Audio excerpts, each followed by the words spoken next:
Millions of eyes across the country will be on the Florida coast this weekend. And we make a stop in the far, far southern hemisphere. But our first look back at the biggest science stories of the week begins with some California cops getting an assist from technology. Haley Winslow takes us to Orange County for Friday night science fair. Buddy licks his owner's injured fingers 24 hours after a police drone found the two lost in the woods.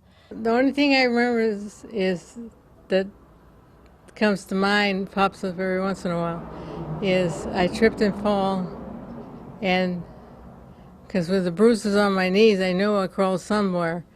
Becky Dominguez and Buddy were missing for several hours, so her brother called 911.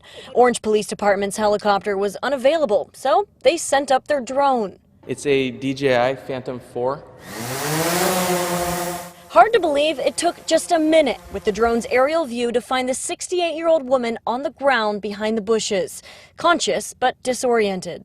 They were showing this drone, and I thought, I wonder what he's looking for. Duh.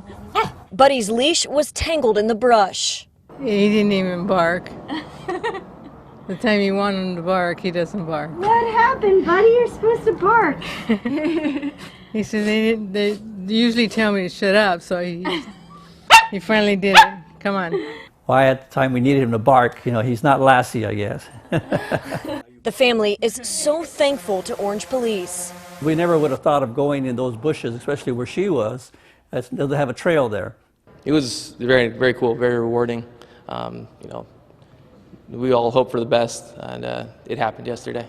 We're grateful that we're able to use this program and we found her so fast. Grateful for her dog, and for the Orange Police Department.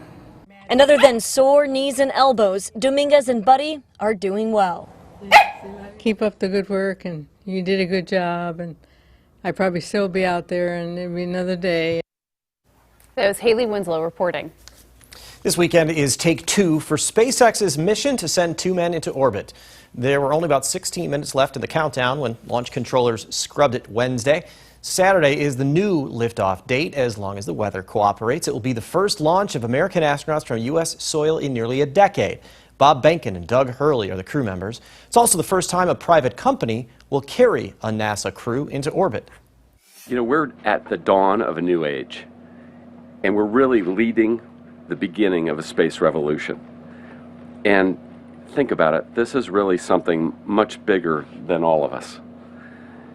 But really, our hope and prayer for tomorrow is to inspire the next generation and to give hope for many people who need it right now, and also to unite our country and the world.